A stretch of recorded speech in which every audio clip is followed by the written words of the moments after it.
بسم الله الرحمن الرحيم والصلاة والسلام على أشرف المرسلين. السلام عليكم.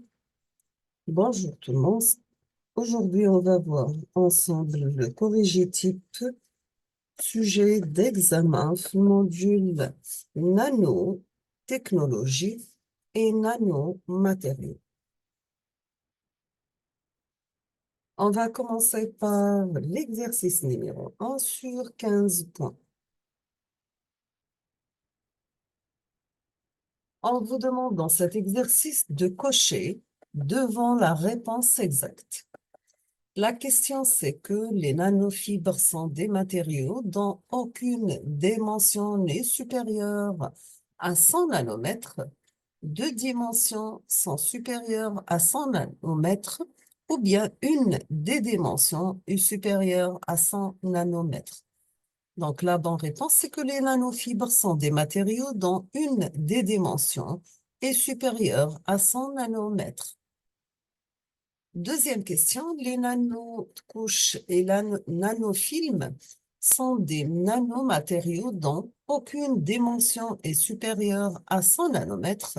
Deux dimensions sont supérieures à 100 nanomètres, ou bien une des dimensions est supérieure à 100 nanomètres. Donc, la bonne réponse, c'est que les nanocouches et les nanofilms sont des nanomatériaux dont aucune dimension n'est supérieure à 100 nanomètres. Et donc, la bonne réponse, pardon, c'est que les nanocouches et les nanofilms sont des nanomatériaux dont deux dimensions sont supérieures à 100 nanomètres.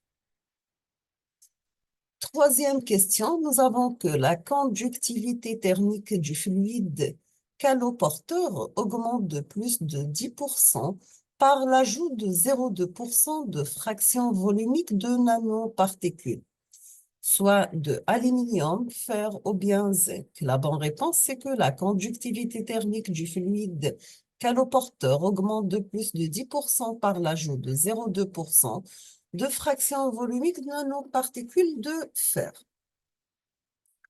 Quatrième question, la propriété barrière, c'est l'augmentation de la distance entre les nanoparticules ou bien de la distance à parcourir pour les molécules qui diffusent ou bien de la distance entre les nanofibres. La bonne réponse est que la propriété barrière, c'est l'augmentation de la distance à parcourir pour les molécules qui diffusent.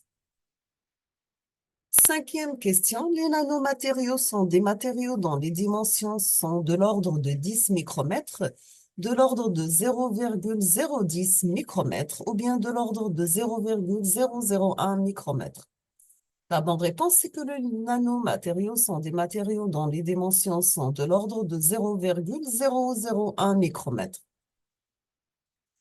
Sixième question, donc l'une des propriétés des nanomatériaux, c'est bien l'empilement des nanoparticules, ou bien la structure cristalline et les défauts cristallins, ou bien la pureté, l'impureté et l'additif. La bonne réponse, c'est que l'une des propriétés des nanomatériaux, c'est bien l'empilement des nanoparticules.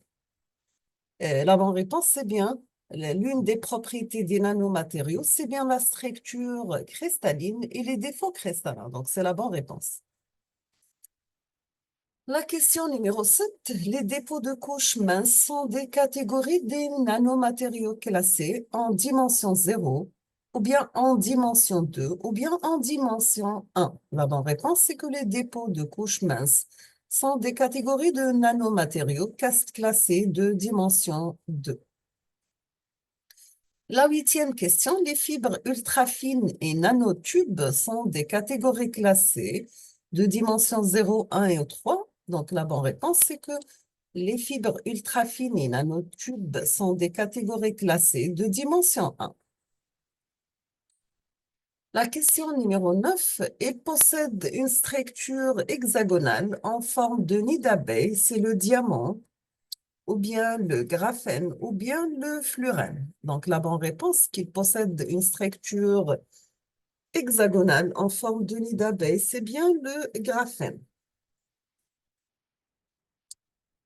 La question numéro 10, les fullerènes sont la troisième forme du carbone dans la structure stable, c'est bien le C60, le C14 ou bien le C6. La bonne réponse, c'est que Les fullerènes sont de la troisième forme du carbone dans la structure stable. Elle est de C60.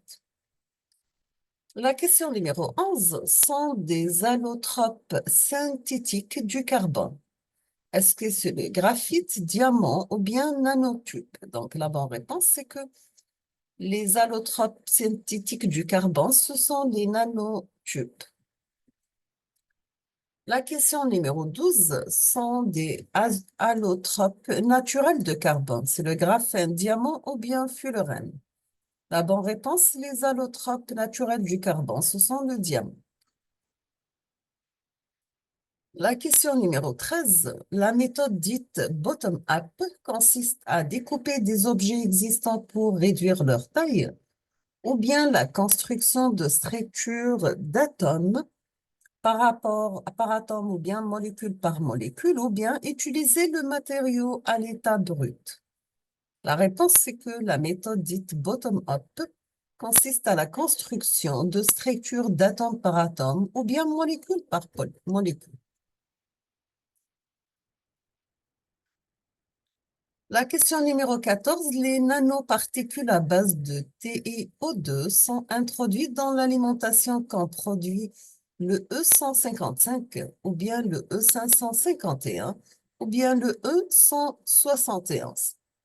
La bonne réponse, les nanoparticules à base de TiO2 sont introduites dans l'alimentation quand produit E171.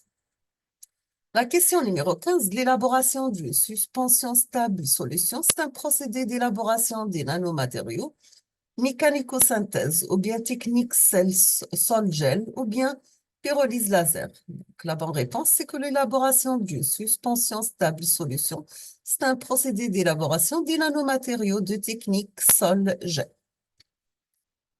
On termine avec l'exercice numéro 2 sur 5 points. On vous demande de donner les étapes de la méthode de synthèse des nanomatériaux, évaporation, condensation. Donc, vous trouvez la bonne réponse dans votre cours nanotechnologie. Nous sommes arrivés à la fin de cette vidéo. Je vous remercie infiniment pour votre attention. N'hésitez pas si vous avez des questions. Et à la prochaine vidéo, Inch'Allah. Merci beaucoup.